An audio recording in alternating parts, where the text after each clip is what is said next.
Let him introduce himself right now, and we're going to find out everything that he has going on. Hey, good morning. How you doing? I'm doing well, man. How you doing today? This is I'm Miles, everybody. Miles Banks. Nice to meet you. Miles Banks. Hey, where are you at right now?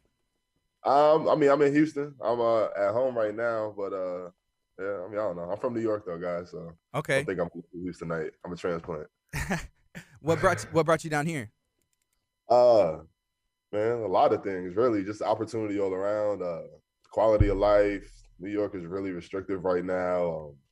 Price of land. I want to give me some property out here. I want to get some good opportunities for fights. It's like I've only been able to fight in New York one time, like in the last 3 years or so. So I have to travel a lot. There's just not much going for it.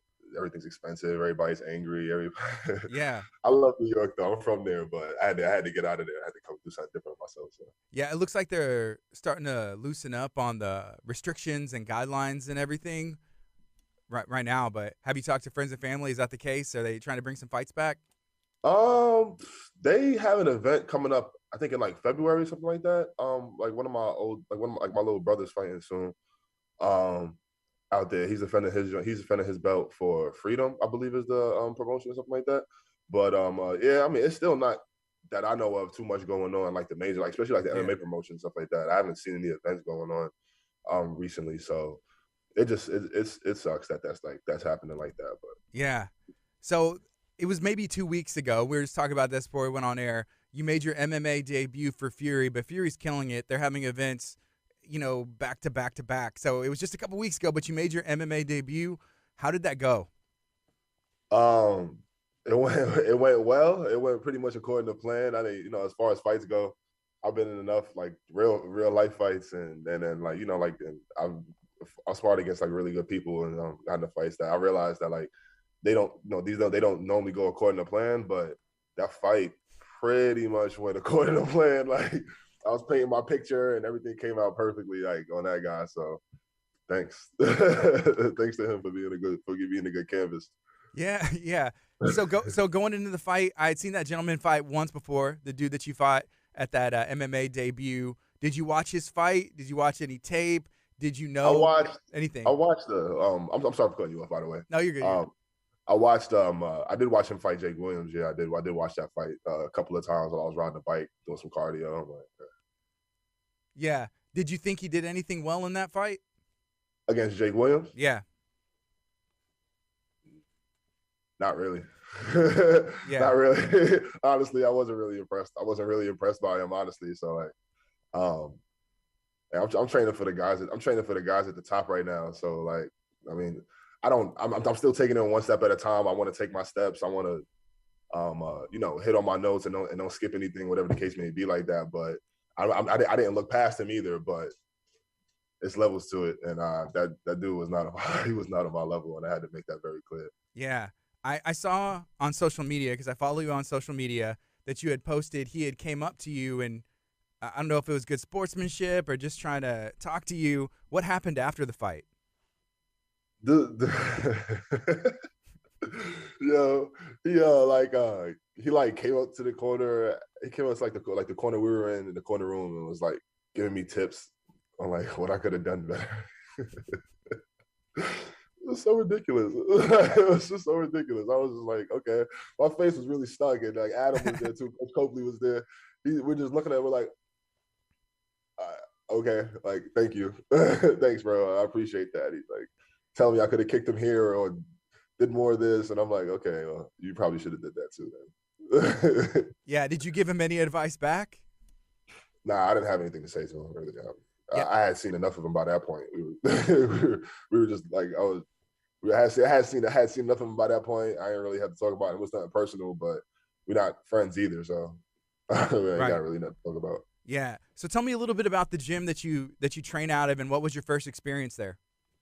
Um, I'm training at a War Training Center right now. My first experience there when I moved down here at first, I was like pretty banged up. I was hurting a lot, recovering from a few things, so I couldn't just jump in and train immediately, which would have been amazing because I would have sold me a lot sooner. But when I finally got healthy, I went around town to check out some gyms. But I had previously trained with Rain, the bully. You know her, right? So, Yeah. Yeah. Yeah. so I had trained with her down in San Antonio when I first started training, like around the time I was still playing basketball. And she was like, "Oh, when you come out here, come check out like where we're at." And then a few of my old teammates from down there too was like, they got some good wrestling over there. And I'm like, all right, wrestling is what I need. So I'm gonna go ahead and check them out. I still did my due diligence. I checked out some other gyms in the area. I pretty much went to like 4 or 5 gyms on their sparring days to like just like spar like the dudes that they had in the gym and see like who was going to be the toughest, and then where am I going to get the best run for my money at. And like for sure that was at war. That was at war for sure. Like that was at war. They had the bodies, the big bodies. Yeah. They had skilled people, everything.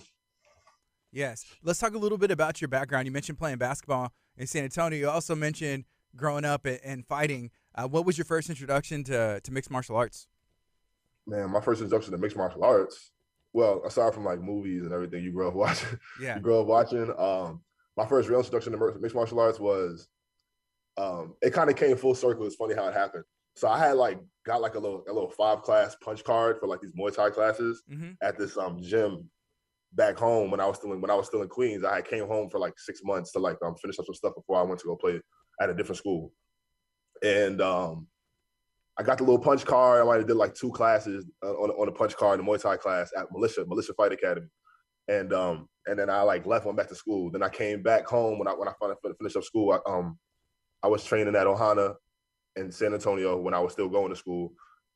That's where I really started training at. My brother was like, "You need something to do." Like me and my coach, I got into it. I couldn't play my final season. He was like, "You need something to do." I was just lifting. I got up to like 295. I was just like lifting, no cardio, eating. I'm like, all right. He's like, he made me go to the introductory jiu-jitsu class. I did the first class. My body's sore. He's like, "You like it?" I'm like, "Yeah, I gotta think about it." He's like, "Nah, you got the money in your pocket right now. Pay the man. Like, pay the man. Do it." I'm like, all right. He called me on this, so I had to pay the classes. I had to pay that fee. And then I just kept coming back like day after, because I was getting like ragdolled in jiu-jitsu. I was like, "What is this? They're like manipulating me. I'm almost a 300-pound man, and I'm getting like a puppet, like almost." I was like, this is cool. I got to learn how to stay alive though. So I went for like the first like 60 days nonstop till I learned how to stay alive at least. Lost 30 pounds in a gi. And pretty much that was it. Like I was like, I love this. I'm gonna keep doing this, like no matter what. And that's what happened, really. So yeah, I mean, somebody sees you show up to a jiu-jitsu competition. First of all, I guess describe like how you mentioned at that point you're almost 300 pounds, but how tall are you? This is gonna kill the mystery. I'm like 6'8.5", 6'8", with no shoes on. We fight with no shoes on in the ring. So yeah, 6'8", 6'8" or so. I mean, I don't know. You know what it is? Because like a lot of people, like the bigger they are, the harder they fall. And big people are typically like soft individuals. Like, they don't have much fight in them because they're used to people kind of laying down for them in a sense. And I didn't have that experience growing up because I was like I'm like a chill dude. I like to smile, I like to laugh, I like to have a good time and everything like that. But like the world is like, nah, like especially from New York, it's like, you want to laugh? Oh, you soft. All right. So, they try to come at me, and then I got to come back harder. And like, I was like a chubby kid. I wore glasses my whole life. I got like eye surgery like a year and a half ago. I wore glasses my whole life and everything. So it was just like out of necessity, just staying alive, fighting for stuff I don't even want, fighting for broken phones and stuff because like, you can't let them take it. Like, it's just that, like, that's really what it was. So this voluntary violence is very easy. Like, yeah, it's a cake. So growing up, I guess staying active, did you play sports and what were you playing? My first sport was baseball. I played baseball from the time I was like 4 years old to like 16. I've been skateboarding since I was like 10 years old. I'm from the Bahamas and I grew up in the Bahamas a lot. Like I would go there every year, stay close to my family and everything like that. So every year I went back, my uncle would put us in a different kind of camp or something. So soccer I played, basketball camps, swimming. I wanted to play. Only thing I really wanted to play that I could. My mom. I wanted to play football. My mom would not let me play football. She would not let me play. It didn't happen. Why is that? She's a nurse, so she's been a nurse for like 30 years now, 28 years now, and she just would not let me. She took me like late to registration, like 2 days late to registration on purpose, so I couldn't play. I just get so pissed about it. I'm like, we'd be swimming in dirt right now. Yeah. I'm guessing it's because she didn't want you to get hurt, right? Yeah, I mean, I guess so, but life hurts you, so. That's true. Yeah. So, what does your mom and what does your family think about you pursuing MMA? And my mom, like most things, thinks that she thought that it was a phase at one point because it's been a while now that I've been very consistent with it and everything like that. And like even my hair, she thought my hair was a phase. She thought me skateboarding was a phase. These things I've been doing now. I've grown up for 9 years. I've been skateboarding since I was 10. I'm 26 now. So like I mean, I grew out of that phase, but she's actually cool with it now. Like I would like even when I was back home, I would take her to the women's classes at Militia Yeah. on Saturdays. On Saturdays at Militia, she would do the kickboxing classes. She loves that kind of stuff because like she's kind of like me. She's like not all the way there sometimes. And then even then, every time she comes to an event and she sees me fight, she can see that like I'm good. I'm a decent fighter, and I take it very serious. She sees that I love it too as well. So every time that she sees me compete, she opens up a little bit more to it, and Yeah. I'm seeing that. I love that honestly. I love when she supports me, but she always does she always does. But I love when she's genuinely supporting me because that it gives me a lot of confidence and it gives me like that extra push. Like okay, like she's behind it now, so I definitely can't mess this up now. I definitely got to take it all the way now. So it's cool. Yeah, it's good. I'm happy about that. Yeah. Were they able to watch or tune in? Even people that maybe were back in New York and watch you fight for Fury. Well, my family actually came down. They bought the tickets, but the day they were gonna come down was gonna be like a massive blizzard in New York. So my mom like left work like and got to the airport before like they rebooked their flights. They were gonna surprise me. I don't like surprises. They rebooked their flights and they left on like a flight that left like 2 hours away. So her, my nephew, my godson, my sister, and my mom's best friend, they all came down to watch me fight. My brother flew down as well too, and then one of my brothers live out. He lives out here with me. He lives out here as well too with his daughter and everything like that. So they came out. Him and his mom and his daughter came out to the fight and some of my old teammates came to the fight. Honestly, I was surprised. Like a lot of people came to the fight, but then it was even more shocking to me is I didn't realize it until Saturday. It was like a lot of people in my city was watching the fight too and showing Yeah. support. The people I ain't speak to in years and everything like that. And I'm like, but that's cool. I like that we show each other love like that because I'm always showing love too. Like it don't cost nothing to show love, and I love it. So I'm happy that was reciprocated to me as well. You Yeah. know, yeah, I'm happy about that. So you played basketball in college. I mean, I guess where did you go? What did that journey look like? And you also mentioned at the end of that career, I guess you and your coach got into it. What all happened through that? Man, I played basketball at a lot of places. It was really just like I was as a young kid, I was growing up. I was having I was doing what kids do, but I was like a mischievous kid. I was an outside kid. I was a street kid. Um, and then I started to make changes. I played 1 year of high school ball. My coach was like, you learn how to you play some defense and you grab some rebounds. You could go play. You go play. You don't got to pay for school. I said, okay, cool. So I averaged like 9 points and 17 rebounds in that 1 year that I played at high school. Then I got some offers, but I didn't really have no grades. I went to a JUCO in Kansas. I went to Kilgore College. When I finished up at Kilgore, I went to UIW in San Antonio in Cardinal Word, and then that's pretty much where like I kind of like fell off of like basketball because I never really got a chance to love it in the first place. And I'm a team player, but I'm not big on team sports just because everybody's not always on the same page. And I'm like, I'm a intense dude. I'm gonna bring Yeah. it. I'm gonna bring it at least most days, at least 80, at least 90%, 95% of the time. And if we not all on the same page, and then when everybody starts losing, and finger pointing, finger pointing, finger pointing, finger pointing. Yeah. So I'm happy with it all being on me. I'm happy with making my bed and laying in it, and I get what I work for. Like so, I'm much more comfortable with that. But yeah, man, my coach was weird. He was a socially ignorant dude that would just say things and do things that I didn't agree with. So it just fell out like that. I don't love this basketball more than I love my integrity. So Yeah. so we just gonna have to go with that. And then I found Ohana. Then I went to school. I went to one more school at Adams State. I was living in the mountains. And it was like a crazy experience.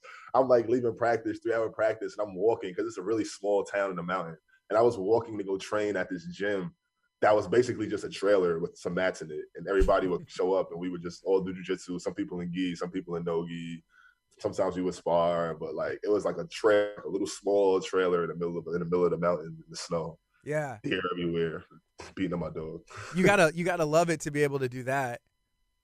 Man, even this Houston transition has been tough. Like Yeah. um with work and everything like that prior to this fight. So after the fight, my schedule changed now. So like I can go train in the morning now. I wasn't able to train in the morning before this fight. I was only able to train maybe like an hour at night after work when I get off at like 10. I get off at 6:30. I'll drive to Adam's house. I'll drive to Kobe's house, which is like an hour and 10 minutes away from my job. So I was clocking like 110 miles a day, filling up 3 times a week, just getting in where I can fit it in at, training in the morning before work, then going to training after work.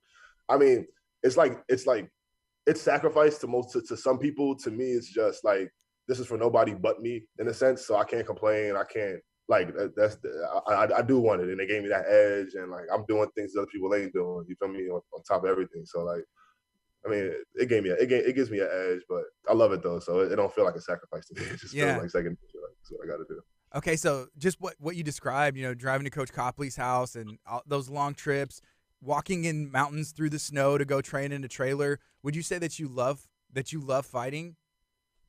Oh, hands down. I absolutely love fighting. I love it. Win or lose, even days in the gym, I'm getting beat up. Yes, I do get beat up some days. It is what it is. Like, that's what the sport is. It's ups and downs. Some days people are gonna get the better of you. Um, but I'm happy that I'm able to get beat up because I'm able to grow still. I'm able to learn. If I was a big fish in a small pond, like I have been, before, then it kind of gets stagnant. It gets stagnated and it gets boring and everything like that. That's what I like about war. There's so many fighters, so many people that pass through. There's so many different styles. I was like, I love this place. Like when I first showed up there, I was like, we got wrestlers, we got taekwondo, karate, we got boxers, we got like everything. We got UFC guys, we got pros, we got tall dudes, we got small dudes, we got everything that you could think of. I was like, yeah, this place is legit. Like everybody here is legit. They're all good. They're all dogs. They all are skillful and masterful in their craft. They love this, and then they outwork everyone. Like that's on the wall. That's what we breathe. That's literally what we bleed. Like outwork everyone, and I love that because that's what it comes down to. Just really who gonna work hardest. Yeah. What parts of your game are you improving on? Really my grappling for MMA purposes. So like, I did a lot of jujitsu. Like when I first started Ohana, I was doing Muay Thai and jujitsu. I was doing a little bit of everything, and then a little bit of wrestling over there too. But then when I got back home, and then even amidst the COVID pandemic and everything like that, all the gyms really shut down. So I was only able to do Muay Thai. You can get a bag, or you could still touch up with your friends. You ain't hugging each other and everything like that. So we could still like get some like technical sparring in, or we could get some drill work in, or whatever the case may be. But my jiu-jitsu gym has shut down, so I wasn't even able to do like I'm technically like 18 months behind on my grappling training. And then even then, jiu-jitsu is way different than MMA grappling. But Yeah. I'm picking up a lot of that stuff. I'm like a sponge for that. Like once I learn something once, definitely twice. I'm absolutely like it's stuck in my brain. I go home, especially with the limited training that I do have and that I had. I would go home and like replay these things in my mind. So like I could just pull it out next practice because I don't have time to drill it again. Like I don't have time to drill it again. I got to remember it, remember the steps, remember how it's going to be done. So I could use it, even if I may never use it. But yeah, grappling really is just it. But even then, I'm comfortable. I'm comfortable grappling. I'm not uncomfortable in a grappling match or grappling an MMA match. What's the goal for this year? How many more times do you want to fight? Are you looking to make that pro transition pretty soon? Um, I'm I'm looking to make it as soon as it makes sense. Nothing's really a rush. I am fairly young. I turned 27 in March. I'm kind of leaving that in the hands of my coaches. They absolutely know better than me. They'll know when it's time. I trust them with that progression and that timing and everything like that. I'm pretty much just like head down, nose to the grindstone, working. I'll look up when it's time, and then either I'll be there or I won't. But I wanted to fight. I wanted to fight minimum 4 times this year. I got one in. I got two more lined up now. Um, at BFC in New Orleans, and then we got XKO in May, so that's May 7th, and then March 27th I'm fighting, and I'm fighting in BFC in New Orleans. So that's gonna be fun. I got two more opponents, and like I don't never really get opponents. Like I was having to travel like far, like South Yeah. Carolina to fight, Georgia to fight from New York. So like I'm happy I actually got some opponents now. Like it's gonna be fun. Yeah. Playing college basketball traveling around, hopping a bit. Would you say that gives you a little bit of an edge? I guess traveling to go fight as well. Um, I do have a nomadic spirit in a sense. Like I do like to move around. I do like fresh things. I don't like really when things get stagnated and old. As far as traveling around goes, it's the same as an away game. I actually always feel more comfortable at an away game than I do at a home game. When it seems like more eyes are on me that actually matter. So, I mean, fighting away is like it all just is what it is. Like adaptability is part of life, and you know what Bruce Lee says. He's like, be water. So really, that's what I try to do when I'm stressed out, even with work or whatever the case may be. I just try to be water because all I can do is adapt and kind of fit myself to that situation. There's not much. I'm not always in control. So really, so I got to capitalize on those opportunities that I am getting. So yesterday I had the opportunity to talk to Madison Gwen, who trains out of war, and I asked her if there's anything I should bring up when I'm talking with you, and she said, she said, well, the first time that she sparred with you, that she was trying to overhand punch, she couldn't get you. So the only thing she could do was kind of like kick your ankles. Um, whenever you train with different people, I mean, are they shocked with how tall you are? Or is that like I guess the normal feeling, or what can they do to you? What I've realized is that more than people are shocked at how tall I am, shocked at how controlled I am. I don't like to lose my training partners, and I definitely don't like. More than that, I don't want to hurt anybody that I'm training with Yeah. that has their own goals and aspirations, and they're making their money off of this, and they want to go far too. So I'm a responsible training partner. This like I'm not using all my tools in the gym. I'm definitely not using most of my power at all. Um, you know, Madison Sneaky, man, she was like throwing some bombs and it was like whistling past me. I'm like they were just whistling past me, and then she had like this nasty oblique kick she kept trying to hit me with. I was like, I remember that day. It was crazy. It was crazy. Then she tried to take me down, and we were grappling the other day. She tried to take me down. Madison, she's crazy. She's actually, she's tough though. Like everybody out of there is tough. Everybody out of there is tough. Nobody's backing down from me. Period. Like they're just not. So I mean, I Yes. don't know. Yeah. It's good. Can you tell me about your experience with your first smoker? How did that go? Um, so I mean, like I have like Muay Thai fights and Yeah. stuff like that from before.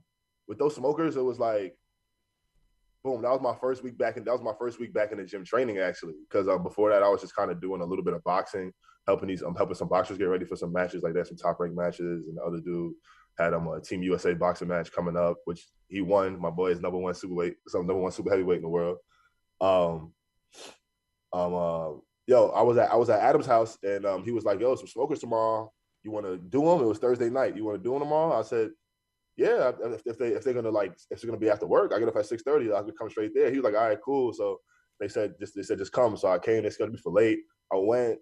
I left work, picked up my girl, went straight there. Some people came out, but I was just ready. I showed up. It was like, all right, you gonna fight? I guess like 8 more matches or whatever. So I'm chilling, warmed up, get in the ring with the first dude. Get in the ring with the first dude. He's like, he was actually a big boy. Yeah. He was much bigger than me. He was much like bigger than me in mass wise. He was about 6'6" or so, something like that. But I guess he felt a little bit of power, and then he curled up. He curled up. That was like 40 seconds or so. So after that, I was pretty unamused, like I usually am. I kind of, if you watch the video, like after I punch him, I don't like jump on him and nothing like that because I'm still like a Muay Thai guy. So that's why I always walk off after I knock out, which I got to break that habit. But I knocked him out. I was unamused. I looked at my hands. I'm like, all right, well, they said, you got another guy here. I guess the guy that he was supposed to fight before I got there. They're like, he wants to fight too. So I'm like, okay, I'll fight him too. And he was big too. He looked really strong. But then he said he wanted to do a kickboxing match. And I was like, oh, well, you screwed yourself there. Like, you don't have a snowball chance of hell against me in a kickboxing match now. So I was like, okay, I fought him too. And then I was like, give or take a minute, punched him in the face too. It was fun. Yeah, and put him out. And put him It out. was fun. It was fun, man. It was fun. I mean, could Fighting you? is fun. It's natural. Yeah, could you have fought a third time that night if you wanted? Yeah, absolutely. Yeah, I feel like at that Fury fight that you could have fought again as well because you took zero damage. Yeah, I mean, you took nothing. Yeah, I mean, I still have some shins. We like bump shins. That's about it. I felt totally fine. Like my face felt fine. My body felt fine. Everything felt totally fine. Like the dude wasn't My cardio felt fine. Like nothing was really a push. It was just really like I said, just me trying to make the statement that I wanted to make. I wanted that first fight to go a certain way, and I wanted to look a certain way, and I wanted it to like to be introduced to the world a certain way. So I went out there and I was like focused on just that goal. You feel me? Like not to be like these other heavyweights that, oh, he's hurt. I'm jumping on him now. Oh, he's a this is the fight. We're going. Nah, I'm not into that. I'm not into that kind of stuff. I like skillful fights. I come from a lot of skillful gyms where we have like we practice a lot of technique. It would be disrespectful not to use that technique that I've been instilled because I love it too. It makes my life easier. It makes my life easier when I could, because these heavyweights, man, it's a scary game. I could get hit with anything and go out at any time. Like it is what it is. Like there's no easy fights. As easy as any fight may look to anybody, whatever. Like people were talking about the Adesanya fight. I'm like, there's no such thing as an easy fight. You know, like there's so many little battles you got to win on the way to get to this fight. And then now when you're in it, it's actual fight. The person in front of you with a will that does not want to be broken. They don't want to go out here. They friends and family is here watching too. They don't want to go out, no matter how soft they are, no matter how bad they are. They can hit you with anything and knock you out. These dudes are 280 pounds, 260 pounds. There's a lot of mass that comes behind that. So I'm a touch and not get touched. I watch a lot of boxing. I watch a lot of Muay Thai, Dutch style. I watch a lot of old school stuff. And then John Jones. I watch a lot of John Jones. Yeah. Who would you compare yourself to, I guess, or who do you want to model your game after? I don't know. It's like I said, it's like a fusion. It's like because I watch a lot of like boxing, old school boxing. I watch a lot of Muhammad Ali, a whole lot of Muhammad Ali, because the movement is like so good. You kind of always have. I'm a rangy striker, so like, but even then I'm comfortable. I'm comfortable anywhere. I don't want to have weaknesses. But I guess as far as a fighter goes, John Jones, I have to say John Jones, man, because he's good everywhere. You can't really make him uncomfortable. You feel me? And like that's since I've been training, even before I knew I wanted to fight, even before I knew I wanted to fight and actually do this to the level that I actually want to do it now. I knew I always wanted to be balanced. I wanted to have everything. I don't want to be on the ground and then be a rookie on the ground. I don't want to be in a stand-up match. I'm a grappler and then I'm getting punched in the face all day because there's people that only had everybody show like one side of the fence, especially at heavyweight. They don't focus on the skill development and everything like that. And I'm taking those very serious. Like we show up here, if you show me something, coach is like, no modifications, do it just like that. All right, cool. I'm gonna work my hardest and I'm gonna do these things that might not even seem like I'm gonna use it because I'm gonna use it probably eventually. John Jones though, man. John Jones, we got the elbows, we got the long range, we got the long striking, we got the comfortability, the sprawls, the ground game. I mean, I would choke some dudes out too. Yeah. So it's going down. You know, what's your full potential and where do you see yourself as the main goal? And my full potential is, like I said, I'm training for the guys at the top. So like even now I'm watching these heavyweights fight. Much respect to them. Like I said, none of this is easy. So there's no disrespect in anything. But like I'm not impressed. Like if I was having time to train full time, 100% and everything like that, I'm gonna be. First of all, I'm gonna like I'm here right now. I'm gonna jump. By the time you see me where I actually need to be at, my jump is gonna be crazy. Like so, I have to say that because like I have that much confidence in myself. I'm gifted and I'm talented, but I also work extremely, extremely, extremely hard. I come from a family of hard workers. I like to be around hard workers, and I don't like to hear excuses. I don't give myself excuses. So, and my potential is D-top, the championship for whatever organization I ever touch. I want the belt, period. And then if I get that UFC belt, my goal is to hold that belt and make history with that, really. So, I mean, there's no, actually not if. When I get that UFC belt, my goal is to get that belt, defend it 6 times straight, make that history, set that standard, and then y'all can go ahead and take my leftovers and I'll do something else. I'll go box something. I like boxing too, so. That's awesome. Yeah, that's awesome. Okay, if let's say that you wouldn't have found MMA, you wouldn't have found jiu-jitsu, what do you think you'd be doing right now?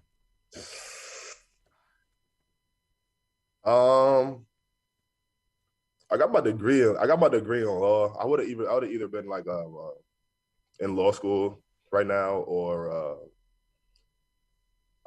architect. I wanted to be an architect. Like I said, everything is art. I related it to art. Everything is art to me. So me fighting is art. That's martial arts. You know, it's art. It's like me trying to impose my will on you, but do it how I want to do it in a sense. If you're in control, and a big part of my game is control. So that goes hand in hand with that. But yeah, like architecture, I would either like some type of engineering, architecture, or I would have been in law school right now. Just because I mean, I enjoy enjoying life. I don't really want to. I don't want to like be a hard worker, so to speak. I don't want to like. I don't 80 hours a week working. Nah, I want a job where I can work, leave my work at work, and then come home and do this. Now, fighting is different because fighting is life. So it's like, okay, I'm good here. I can do this all day. Yeah, I was actually just talking to Logan, one of my coworkers, well, just earlier today, and we were talking about some of the backgrounds of people and just finding out. Well, we love finding out the story, like the degrees and the schools and the stories that everybody has, and it has to be a love for fighting, because you could easily go and do anything, anything or whatever you went to school for and focused on, but man, you love it, and it's really cool to learn these things. Absolutely, yo. Because MMA is like it's not even like it pays you a ton. If you want to pick a sport to do that you don't love, you can go do boxing. It's kind Yeah, of easier in a sense. You get paid way more money. So MMA fighters like you don't play this. You don't play this sport. This is not like a. It's not like basketball or something like this. It's not like basketball. You don't lose a game and then you can go party that night. You lose a fight, you're gonna be pretty broken. Like you're gonna be pretty hurt. If your ego's gonna be hurt, your pride's gonna be hurt. Like, um, but that's like it though. Like because the opposite of that is the stage. It's like like everybody's you there. You're the center of attention, even though it's not phasing at the moment. Like when I'm in the ring, I don't see anything. It's almost like a video game with that third wall where like you can see beyond this, but you can't touch past this wall. I don't see anything outside the ring. I don't hear anything besides my coach's voice. So that's like whatever. But like the stage itself is great. When you win, the feelings are great. Everybody's showing love. Everybody's loving you. Everybody's loving the knockout. Everybody's sharing it. Whatever the case may be, it's cool. But the opposite end of that is like so much heartbreak. It's not like any other sport. It's not like any other sport. You really get hurt. You really get your face busted open. You really pay the price if you're not taking it serious. And you see a lot of people get hurt, not taking it serious, playing around with these sports, playing around with them with combat sports. It's not a game. So yeah. Whenever you aren't training, and you said something about referencing a video game, do you have time for anything like video games, or what do you like to do? You mentioned skateboarding, man, to have fun. I'm a huge gamer. I've been laying off my skateboarding, just letting my body rest and not trying to, because like I'll like skate. I'm not gonna go out there and roll around. I'm gonna go skate. So Yeah. I don't want to hurt myself. Doing things I know I'm gonna go out there and feel good doing, or think I'll feel good doing. I do spend a lot of time playing video games. I'm not. I'm like I love my family, so I'm always trying to be around my family, my brothers. I go see my niece. I went to go see my nephew yesterday. Watch Super Bowl with him. I watched the UFC fights on Saturday with my niece and my brother. Oh, video game. I'm playing Dying Light 2 right now, so I'm having a lot of fun with that. I was up till about 1 o'clock playing that. So yeah, I find time. Man. You find time for the things you love. Yeah. The Super Bowl. Did you think it was a good game? I thought it was pretty good all the way down to the end, I believe. We know that we watch the Super Bowl because everybody else is watching it. We don't actually care about that. I didn't watch it. I didn't watch a game all year. Like I didn't watch a game all year. I don't care either way. Yeah. The halftime show was really good though. I actually really enjoyed it. It was like probably the best one I've seen. Yeah. It's ever. interesting to see on social media, because the majority, like me and my wife, and I have three kids. I had to count them. 1, 2, 3. Yeah, I have 3 kids. And we were and we were having fun and like dancing. It was like, oh man, I thought it was great. But then there are some people that are like, I don't like this one bit. I'm like, why? Yeah, it's just funny. Well, they have about 49 other Super Bowl performances they could have fell in love with. So there you go. We have ours this year. I liked it. I loved it actually. I loved it. That was great seeing that. Because I'm from Queens. I was happy seeing 50 in the Super Bowl. I'm from Queens, New York. I love that. I love seeing 50 prosper because that's motivation for people from where I'm from. Right. And people do the same thing about me. So like I want to be I want to set a standard too as well, that like you could come from where I come from and we could do more, because being in New York is like a trap, man. Like people in New York are like, even myself, I was like, I love it here. I'm gonna stay here. I'm gonna raise my kids here, whatever. Then you get out of there and you realize the way we living in New York is not normal. Like it's not. It's really a rat race. You're not really enjoying yourself if you're doing it the right way. So, I mean, you enjoy yourself, but you're not really like enjoying your time. You're not really living if you're doing it. Like I'm out here now. I'm way less stressed. I'm enjoying it. I got a nice little spot. I'm gonna move soon, but Houston's been really good to me since I've been here 7 months, and I made so much strides out here. So everything's so attainable to me. You can make it in New York, you can make it anywhere, but I can absolutely make it here. So I'm trying to get everybody to move down here with me. Sorry, Houston. I know y'all don't want nobody else here, but I'm trying to get my family down here too. No, I love it. I hope they come. Awesome. Is there anything else you'd like to share this morning? Nah, man, not really, man. Like, not really. Like I said, I just keep an eye out for me. I'm gonna be doing my thing. I'm gonna take this serious. I'm gonna take everybody serious, but I'm not playing. So I'm not playing. So they're gonna come for them. You know, whoever wants it, I will absolutely fight anybody that wants to fight me. I'm not picking fights. Adam took these 2 fights from me. Got 2 lined up right now. He took those without even having to ask me because he knows I'm serious. I'm gonna fight anybody. So if y'all, I mean, I'm an amateur right now at this level. Any amateurs want to fight, holla at me. I'm here. I will absolutely fight you. Um, and then when I go pro, I'll fight y'all too. Awesome. If somebody wants to follow you on social media, how can they do that? You can follow me on Instagram. It's Banks Marley. It's my name, BanksMarley, and that's probably not changing. So All if right. you pull it up, it'll say Kenpachi Zaraki. It ain't gonna have my name there. So Yeah. I'm Cool. hard to find, but yeah, I can follow me on there though, and keep up with my antics. I'm a pretty outspoken person. Yeah. Hey, well, I had a good time. Thank you so much for hanging out with me today. Thank you. I appreciate you having me, man. I appreciate it. I hope you had a good time too. I did.